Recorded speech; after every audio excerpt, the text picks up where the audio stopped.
Welcome to my channel. Here is a problem of statistics for the level of 10. যারা class 10-এ পড়ছো তাদের জন্য statistics এর একটা ছোট প্রবলেম। তো লজিক্যাল প্রবলেম আছে, খুব ভালো প্রবলেম। তো এখানে বলা হয়েছে কোনো n অবজারভেশন আছে, সেই n অবজারভেশনের গড় x বার। যদি n অবজারভেশনের গড় x bar, number of item n রয়েছে, আমি ধরে নিচ্ছি n সংখ্যক number x1 x2 x3 dot dot to xn রয়েছে।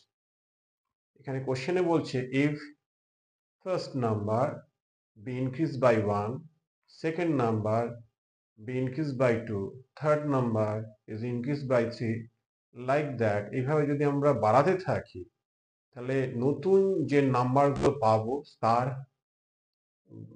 গড় কত হবে, মানে মিন কত হবে, সেটাই এখানে প্রশ্ন।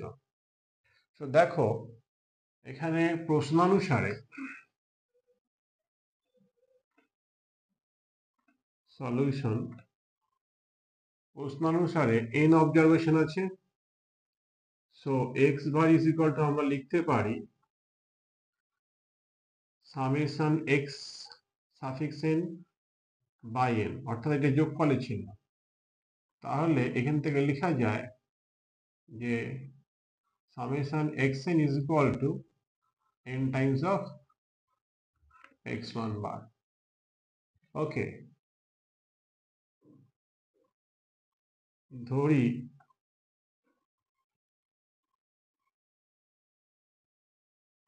সংখ্যাগুলি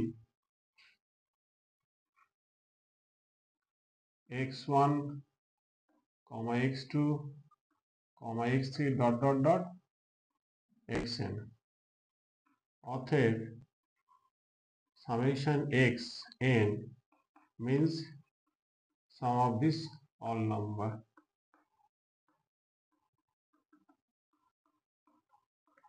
ওকে, এই হচ্ছে যোগফলটাকে নোটেশন দেওয়া হয়। এখন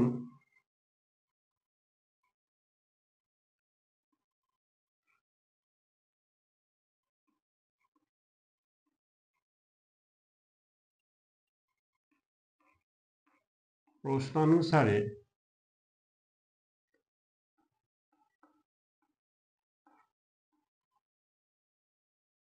সংখ্যাগুলি হবে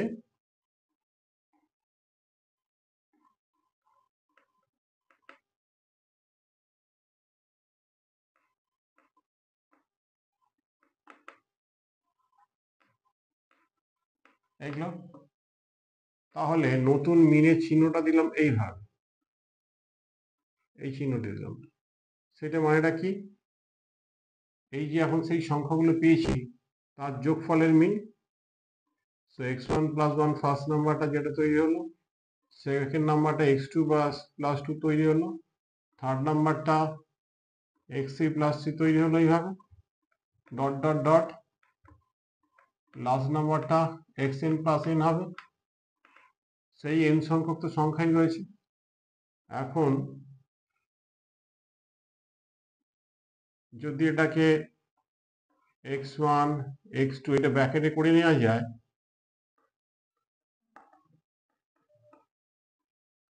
আর বাকিগুলো রইল 1 plus 2 plus 3 dot dot to n by n। এখন এই সংখ্যাটির যোগফল মানে সামেশন x বাই n হয়ে যাবে। আর এইখানে যে সংখ্যাগুলো দেখতে পাচ্ছ তোমরা 1 2 3 ডট ডট টু n, এই যোগফলের ফর্মুলাটা হলো n into n plus 1 by 2, তার তলায় n আছে। ওকে, তাহলে এই রাশিটা হবে এই তোমাদের x বার, আর এর যোগফলে এই n কেটে চলে গেল, তাহলে পড়ে থাকছে n প্লাস 1 বাই 2। বুঝতে পেরেছ? তো এইভাবে সমাধানটা করবে। ওকে।